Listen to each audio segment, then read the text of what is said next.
I want to begin by thanking Senator Gillibrand for being so steadfast and unwavering and persevering in this cause. She gives perseverance a new meaning when it comes to combating military sexual assault. So thank you so much to Senator Gillibrand for championing this cause and bringing us together again. I want to thank our colleagues, Senator Grassley and Senator Paul, for their leadership and making this cause truly bipartisan. There's nothing Republican or Democratic about a rape.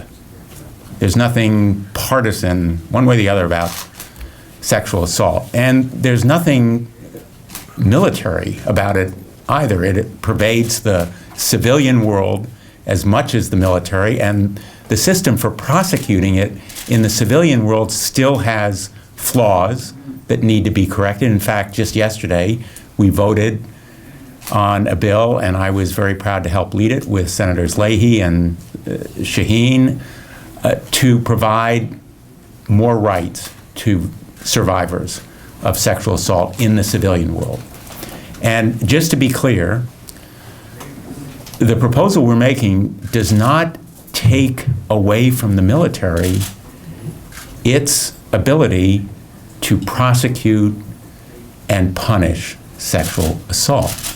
It simply says that there ought to be trained, experienced prosecutors to do that job, and that sexual assault survivors should not be required to go through the chain of command to seek a remedy.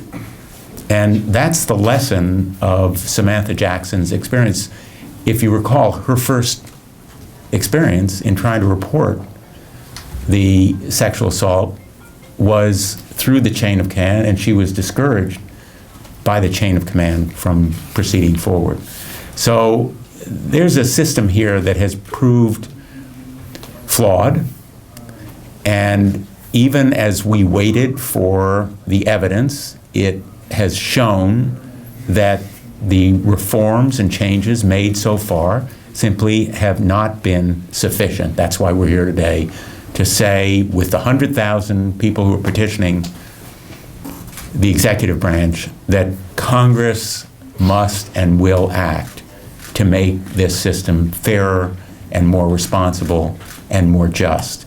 Let me just conclude by saying, for most of my career, I was a law enforcer.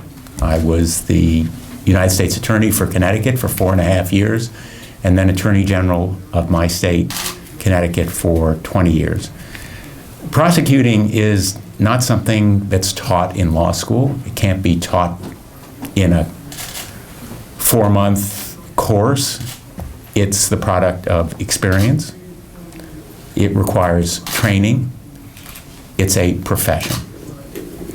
And that's why the military justice system needs trained professional prosecutors to do this extraordinarily difficult kind of case. These cases are challenging, no question about it. And the military needs and deserves the kind of prosecuting that this measure would provide for the sake of the survivors, but also the military itself, because we have the greatest, strongest military and the best leadership in the world. They should be doing what they do best, which is performing as military commanders, as leaders of our trained and excellent military personnel, rather than being dragged into the role of making prosecutorial decisions that are better done by trained, experienced professionals. So thank you again to Senator Gillibrand. Thanks.